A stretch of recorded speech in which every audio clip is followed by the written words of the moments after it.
Hi everybody, welcome to another video session of MTM College. Myself, I am Muhammad Fasil from Department of Commerce. അപ്പോൾ ഇന്ന് നമ്മൾ discuss ചെയ്യാൻ വേണ്ടി ഉദ്ദേശിക്കുന്നത് important provisions of banking regulation act applicable to cooperative banks. Cooperative ബാങ്കുകൾക്ക് applicable ആയിട്ടുള്ള banking regulation act 1949 provisions ആണ്. അല്ല, കോപ്പറേറ്റീവ് ബാങ്കുകൾക്ക് അപ്ലിക്കബിൾ ആയിട്ടുള്ള ബാങ്കിങ് റെഗുലേഷൻ ആക്ടിൻ്റെ പ്രൊവിഷൻസ്. അപ്പോൾ ഇത് വളരെ പ്രധാനപ്പെട്ടൊരു ടോപ്പിക്കാണ്. ശ്രദ്ധിച്ചിട്ട് വളരെ ശ്രദ്ധയോടുകൂടി ഈ ലെസൺസ് കൊണ്ടുപോകാം. അപ്പോൾ നമുക്ക് തുടങ്ങാം. അപ്പോൾ ഒന്നാമതായിട്ട് പറഞ്ഞത് ബാങ്കിങ് റെഗുലേഷൻ ആക്ടിൻ്റെ സെക്ഷൻ 3 ആണ് ആദ്യമായി പറയുന്നത്. എന്താ അവിടെ പറയുന്നത്? The act shall not apply to, ഒന്നാമതായിട്ട് പറഞ്ഞത് primary agriculture credit society, then a cooperative land development bank. അല്ലേ, ഈ ആക്ട് കോപ്പറേറ്റീവ് ബാങ്കുകളിൽ 2 കാറ്റഗറികൾക്ക് അപ്ലിക്കബിൾ അല്ല. ബാങ്കിങ് റെഗുലേഷൻ ആക്ട് കോപ്പറേറ്റീവ് ബാങ്കുകൾക്കിടയിൽ 2 കാറ്റഗറിയിൽ അപ്ലിക്കബിൾ അല്ല. ഏതൊക്കെയാണത്? ഒന്ന്, പ്രൈമറി അഗ്രികൾച്ചറൽ ക്രെഡിറ്റ് സൊസൈറ്റീസ്. അല്ലെ, പ്രൈമറി അഗ്രികൾച്ചർ ക്രെഡിറ്റ് സൊസൈറ്റികൾക്ക് അപ്ലിക്കബിൾ അല്ല. 2, കോപ്പറേറ്റീവ് ലാൻഡ് ഡെവലപ്മെൻറ്റ് ബാങ്കുകൾക്കും അപ്ലിക്കബിൾ അല്ല. അല്ലെ, കോപ്പറേറ്റീവ് ലാൻഡ് ഡെവലപ്മെൻറ്റ് ബാങ്ക്, അല്ല cooperative rural and land development bank എന്നൊക്കെ പറഞ്ഞിട്ട് നമ്മൾ ലോങ് ടേം ലോൺസ് മാത്രം കൊടുക്കുന്ന ചില ബാങ്കുകളെ കുറിച്ചിട്ട് പറഞ്ഞിട്ടുണ്ടല്ലോ, കോപ്പറേറ്റീവ് ബാങ്കുകളെ കുറിച്ചിട്ട്. അവക്കും അതുപോലെ തന്നെ പ്രൈമറി അഗ്രികൾച്ചർ ക്രെഡിറ്റ് സൊസൈറ്റികൾക്കും അല്ലെങ്കിൽ പ്രൈമറി അഗ്രികൾച്ചറൽ കോപ്പറേറ്റീവ് ബാങ്കുകൾക്കും ഇത് ബാധകമല്ല. ബാക്കി എല്ലാ കോപ്പറേറ്റീവ് ബാങ്കുകൾക്കും ഇത് ബാധകമാണ്. ഇനി അപ്പോൾ അതാണ് സെക്ഷൻ 3 പറഞ്ഞത്.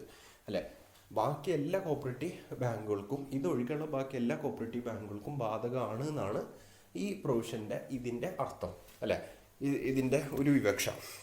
ഇനി ബാക്കി പറയാം.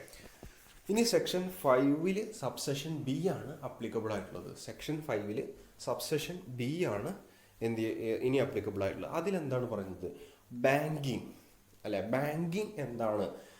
ബാങ്കിങ് എന്ന് പറഞ്ഞാൽ എന്താണ്, അല്ലെങ്കിൽ ബാങ്കിങ് കമ്പനീസ് പറഞ്ഞാൽ ഏതൊക്കെയാണ് എന്നാണ് അതിൽ പറയുന്നത്. അല്ലെങ്കിൽ ബാങ്ക് എന്ന് പറഞ്ഞാൽ എന്താണ് എന്ന് വിശദീകരിക്കുന്നൊരു സെക്ഷനാണിത്. അപ്പോൾ ഇത് നിങ്ങൾ എന്താ പറയുക, ബാങ്കിങ് ആൻഡ് ഇൻഷുറൻസ് എന്ന പേപ്പറിലും പഠിച്ചിട്ടുണ്ടാകും. നോക്കാം, ഇവിടെ എന്താ പറയുന്നത്? Banking means the accepting for the purpose of lending or investment of deposit of money from public, repayable on demand or otherwise, and withdrawable by check, draft or otherwise. അല്ലേ, എന്താ പറയുന്നത്? Banking എന്ന് പറഞ്ഞിട്ടുണ്ടെങ്കിൽ accepting for the purpose of lending or investment of deposit of money from public. അല്ലേ, banking എന്ന് പറഞ്ഞാൽ ആളുകളിൽ നിന്ന് പണം സ്വീകരിക്കുക, അല്ല ഡെപ്പോസിറ്റ് ആയിട്ട് സ്വീകരിക്കുക. എന്തിനു വേണ്ടിയിട്ടാണ്? അത് ലോണുകൾ നൽകുന്നതിന് വേണ്ടിയിട്ടാകാം, അല്ലെങ്കിൽ ഇൻവെസ്റ്റ്മെൻറ്റ് പർപ്പസിനായിരിക്കാം. അത് എങ്ങനെ റീപേയബിൾ ആകും? On demand or otherwise. അല്ലെ, അവർ ഡിമാൻഡ് ചെയ്യുമ്പോഴോ അല്ലെങ്കിൽ മറ്റേതെങ്കിലും രൂപത്തിലോ, അല്ലെങ്കിൽ ആ ഡെപ്പോസിറ്റിൻ്റെ എക്സ്പയറി ആകുമ്പോഴോ അങ്ങനെയൊക്കെ അത് എന്താവും? റീപേയബിൾ ആകും. എങ്ങനെയാണ് അത് വിഡ്രോ ചെയ്യാൻ കഴിയുക? Withdrawable by cheque, draft or otherwise. ചെക്കുകളോ ഡ്രാഫ്റ്റുകളോ ഉപയോഗിച്ച് അത് വിഡ്രോ ചെയ്യാനും കഴിയും. അല്ലേ, ബാങ്കിങ് എന്ന് പറഞ്ഞാൽ എന്താണ്? പബ്ലിക്കിൽ നിന്ന്, പൊതുജനങ്ങളിൽ നിന്ന് ഡെപ്പോസിറ്റുകൾ സ്വീകരിക്കുക. അത് ലോണുകൾ കൊടുക്കുന്നതിന് വേണ്ടിയിട്ടോ ഇൻവെസ്റ്റ്മെൻറ്റ് നടത്തുന്നതിന് വേണ്ടിയിട്ടോ പബ്ലിക്കിൽ നിന്നും ഡെപ്പോസിറ്റുകൾ സ്വീകരിക്കുകയും അതുപോലെ തന്നെ അത് എങ്ങനത്തെ ഡെപ്പോസിറ്റാണ്? അത് ഡിമാൻഡിനോ, അവർ ഡിമാൻഡ് ചെയ്യുന്നതിനനുസരിച്ചോ അല്ലെങ്കിൽ മറ്റേതെങ്കിലും രീതിയിലോ അത് റീപേയബിൾ ആകുന്ന രൂപത്തിലാണ്. അത് എങ്ങനെയാണ് വിഡ്രോ ചെയ്യാൻ കഴിയുക? ഡെപ്പോസിറ്റ് ചെയ്തവർക്ക് എങ്ങനെ വിഡ്രോ ചെയ്യാൻ കഴിയുക? ചെക്കുകളോ ഡ്രാഫ്റ്റുകളോ അതല്ലെങ്കിൽ മറ്റേതെങ്കിലും രൂപത്തിലോ അത് അവർക്ക് വിഡ്രോ ചെയ്യാൻ കഴിയും. അല്ലേ, അപ്പോൾ ഇതാണ് ഇത് പറയുന്നത്. ഈ ഡെഫിനിഷനകത്ത് ബാങ്കിങ് എന്ന് പറഞ്ഞാൽ എന്താണ് എന്നതിനെക്കുറിച്ച് പറഞ്ഞു. പിന്നെ ബാങ്കിങ് കമ്പനി എന്താണെന്ന് ഇവിടെ പറയുന്നുണ്ട്. Banking company means A company which does the business of banking. അല്ലെ, ബാങ്കിങ് പ്രക്രിയ, ബാങ്കിങ് ബിസിനസ് നടത്തുന്ന എല്ലാ കമ്പനികളും. അപ്പം നേരത്തെ തൊട്ട് മുന്നേ നമ്മൾ പറഞ്ഞു ബാങ്കിങ് ബിസിനസ് എന്താണെന്ന്. അപ്പോൾ അത് നടത്തുന്ന എല്ലാ കമ്പനികളും ബാങ്കിങ് കമ്പനികളാണ്, അല്ലെങ്കിൽ ബാങ്കിങ് സ്ഥാപനങ്ങളാണ്. അപ്പോൾ ഇവിടെ വേറൊരു കാര്യം പ്രത്യേകിച്ച് പറയുന്നുണ്ട്, mere function of giving loans does not make a banking company. അല്ല, ജസ്റ്റ് ലോണുകൾ മാത്രം നൽകുന്ന ഒരു സ്ഥാപനത്തെ നമുക്ക് ബാങ്കിങ് സ്ഥാപനം എന്ന് പറയാൻ വേണ്ടി സാധിക്കുകയില്ല. അല്ലേ, ജസ്റ്റ് ഒരു കമ്പനി അല്ലെങ്കിൽ ഒരു സ്ഥാപനം ലോണുകൾ നൽകുന്നുണ്ട് എന്നതുകൊണ്ട് എന്താവില്ല, അത് ബാങ്കിങ് സ്ഥാപനമാവില്ല. ഇപ്പോൾ നിങ്ങൾക്കറിയാം, ഇപ്പോൾ ഫൈനാൻസിയേഴ്സ് എന്നൊക്കെ പറഞ്ഞിട്ട് ചില സ്ഥാപനങ്ങളുണ്ട്. അവർ ലോണുകൾ മാത്രമേ കൊടുക്കുള്ളൂ, ഡെപ്പോസിറ്റുകൾ അവർക്ക് സ്വീകരിക്കാൻ കഴിയില്ല. അപ്പോൾ അങ്ങനത്തെ സ്ഥാപനങ്ങളെ ബാങ്കിങ് സ്ഥാപനങ്ങളായിട്ട് കണക്കാക്കാൻ കഴിയില്ല എന്നാണ് ഇവിടെ പറയുന്നത്. കാരണം power of receiving money or deposit from customers and honouring their cheque is essential characteristics of ബാങ്കിങ്ങിൻ്റെ ഏറ്റവും പ്രധാനപ്പെട്ട ഒരു ക്യാരക്ടറിസ്റ്റിക്സ് ആണ്, അല്ലെങ്കിൽ ഒരു സവിശേഷത എന്ന് പറയുന്നത് പബ്ലിക്കിൽ നിന്ന് ഡെപ്പോസിറ്റുകൾ സ്വീകരിക്കാൻ വേണ്ടി കഴിയണം. അല്ലെ, പൊതുജനങ്ങളിൽ നിന്ന് നിക്ഷേപങ്ങൾ സ്വീകരിക്കാൻ അല്ലെങ്കിൽ പണം സ്വീകരിക്കാൻ കഴിയുന്ന സ്ഥാപനങ്ങളെ മാത്രം നമുക്ക് ബാങ്കിങ് സ്ഥാപനങ്ങളായിട്ട് കണക്കാക്കാൻ വേണ്ടി കഴിയൂ എന്നാണ് ഇവിടെ പറയുന്നത്. അപ്പോൾ ബാങ്കിങ് സ്ഥാപനങ്ങൾ എന്താണ് എന്നും അതുപോലെ തന്നെ എന്താണ് ബാങ്കിങ് എന്നും എന്നൊക്കെ ഇവിടെ കൃത്യമായിട്ട് ഈ ഇതിൽ പറഞ്ഞിട്ടുണ്ട്. അപ്പോൾ ഈ ഡെഫിനേഷൻ നിങ്ങൾ ബാങ്കിങ് ആൻഡ് ഇൻഷുറൻസ് എന്ന പേപ്പറിൽ നിങ്ങൾ പഠിച്ചിട്ടുണ്ടാവും എന്ന് ഞാൻ വിശ്വസിക്കുന്നു. ഓക്കെ, അപ്പോൾ സിമ്പിളാണ്. അപ്പോൾ ഈ 2 സെക്ഷനാണ് ഇപ്പോൾ നമ്മൾ കവർ ചെയ്തത്. ഇനി അടുത്ത സെക്ഷൻ എന്താണെന്ന് നോക്കാം. അടുത്ത് നോക്കിയാൽ സെക്ഷൻ 6 ആണ് അടുത്ത് പറയണത്. Forms of business which banking companies may engage. Forms of business which banking companies may engage. Banking കമ്പനികൾക്ക് എന്തൊക്കെ ബിസിനസ്സുകളിൽ ഏർപ്പെടാം, അല്ലെ, ബാങ്കിങ് കമ്പനികൾക്ക് എന്തൊക്കെ ബിസിനസ്സുകൾ ഏർപ്പെടാം എന്നാണ് സെക്ഷൻ 6 പ്രകാരം പറയുന്നത്. അല്ലെ, ഒരു ബാങ്കുകൾക്ക് എന്തൊക്കെ ബിസിനസ്സുകൾ മുന്നോട്ട് കൊണ്ടുപോകാം. ഇവിടെ പറയുന്നിട്ടുണ്ട്, a bank is prohibited from doing any business other than those mentioned in section 6. അല്ലെ, ഈ ആക്ടിൻ്റെ സെക്ഷൻ 6 പറയുന്ന കാര്യങ്ങൾ ഒഴികെ ബാക്കി ഒരു ബിസിനസ്സിലും ബാങ്കിങ് സ്ഥാപനങ്ങൾക്ക് ഏർപ്പെടാൻ കഴിയുകയില്ല. അല്ലെ, ഈ ആക്ടിൻ്റെ സെക്ഷൻ 6 കുറച്ച് ബിസിനസ്സുകൾ ലിസ്റ്റ് ചെയ്തിട്ടുണ്ട്. അതല്ലാത്ത വേറൊരു ബിസിനസ്സും ബാങ്കിങ് കമ്പനികൾക്ക് ചെയ്യാൻ വേണ്ടി കഴിയില്ല. അപ്പോൾ പിന്നെ അവിടെ പറയുന്നത് നോക്കിയാൽ, the business a bank may carry on are summarised into 3 categories. ഒരു ബാങ്കിങ് കമ്പനിക്ക് അല്ലെങ്കിൽ ഒരു ബാങ്കിങ് സ്ഥാപനത്തിന് മുന്നോട്ട് കൊണ്ടുപോകാൻ കഴിയുന്ന ബിസിനസ്സുകളെ 3 തരംതിരിക്കാം. അവ ഏതൊക്കെയാണ് നോക്കിയേ.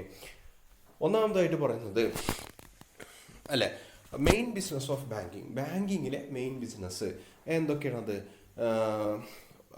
Borrowing, taking or lending money, dealing in bill of exchange, ഇങ്ങനെയൊക്കെ തുടങ്ങി.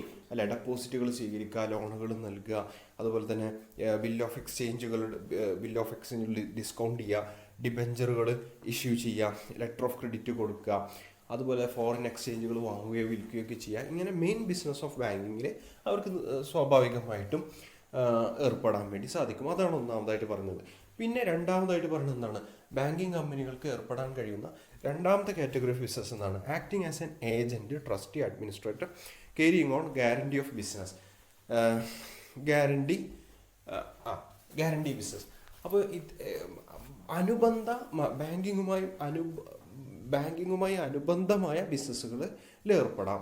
അതല്ല, അതിന് ഉദാഹരണം പറഞ്ഞിട്ട് ഏജന്റായിട്ട് പ്രവർത്തിക്കുക, അല്ലെ കസ്റ്റമറുടെ ഒരു ഏജന്റായിട്ട് പ്രവർത്തിക്കുക, അല്ലെ കസ്റ്റമറുടെ എന്താ പറയുക, ടെലിഫോൺ ബില്ല് അടക്കാനുള്ള, അല്ലെങ്കിൽ മറ്റേ ഇൻഷുറൻസ് പ്രീമിയം അടക്കാനുള്ള, അതല്ലെങ്കിൽ മറ്റേതെങ്കിലും ബില്ലുകൾ അടക്കാനുള്ള ഒരു ഏജന്റായിട്ട് പ്രവർത്തിക്കാൻ വേണ്ടി സാധിക്കും.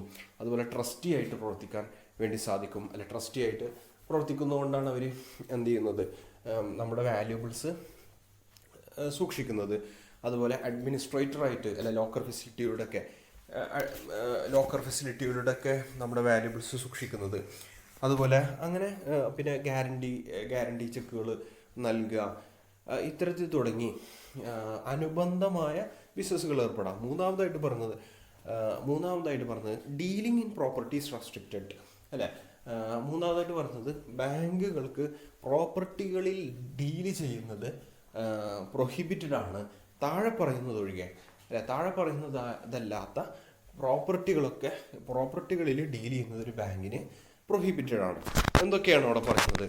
ഒന്നാമത് അവർക്ക് ഇളവുള്ള പ്രോപ്പർട്ടി ഹാൻഡ്ലിംഗ് എന്തൊക്കെയാണ്?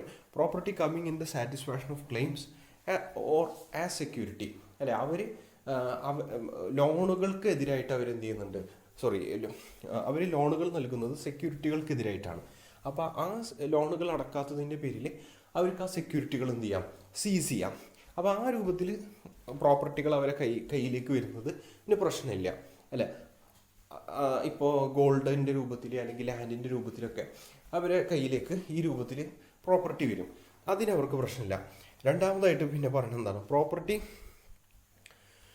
Property necessary four it's on sake, അല്ല? അതിൻ്റെ പ്രവർത്തനത്തിന് ചില പ്രോപ്പർട്ടികൾ വേണം, അല്ല? കുറച്ച് സ്ഥലം വേണം, ബിൽഡിങ് വേണം, ഫർണിച്ചറുകൾ വേണം, കമ്പ്യൂട്ടറും മറ്റു ഉപകരണങ്ങളും വേണം. അപ്പോൾ ഇങ്ങനത്തെ പ്രോപ്പർട്ടികൾ വാങ്ങുന്നതിനും അവർക്ക് പ്രശ്നമില്ല.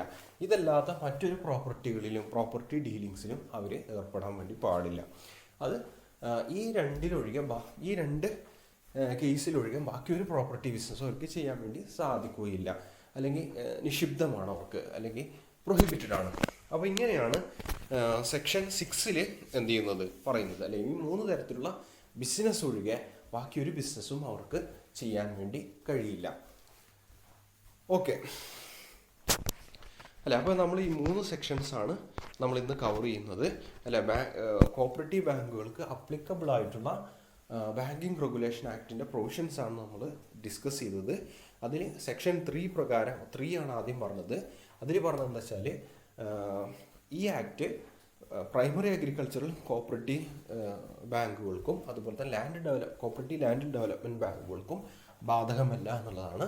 അതിൻ്റെ വിവക്ഷ എന്ന് പറയുന്നത് ബാക്കി എല്ലാ കോപ്പറേറ്റീവ് ബാങ്കുകൾക്കും ഈ സെക്ഷൻസ് എന്താണ്? ബാധകമാണ്. ഓക്കെ, പിന്നെ പറഞ്ഞത് ബാങ്കിങ് എന്താണ് എന്ന് പറഞ്ഞു, അല്ലെ? ബാങ്കിങ് എന്താണെന്ന് പറഞ്ഞു, ബാങ്കിങ് കമ്പനീസ് ഏതൊക്കെയാണ് എന്നോട് പറഞ്ഞു, അല്ലെ? അതിനുശേഷം നമ്മൾ പറഞ്ഞത് ബാങ്കിങ് കമ്പനികൾക്ക് അല്ലെങ്കിൽ ബാങ്കിങ് സ്ഥാപനങ്ങൾക്ക് ഏർപ്പെടാൻ കഴിയുന്ന ബിസിനസ്സുകൾ ഏതൊക്കെയാണ് എന്ന് നമ്മൾ പറഞ്ഞു, അല്ലെ? പ്രധാനമായിട്ട് 2 ബിസിനസ്സുകളാണ് ഏർപ്പെടാൻ വേണ്ടി സാധിക്കുക.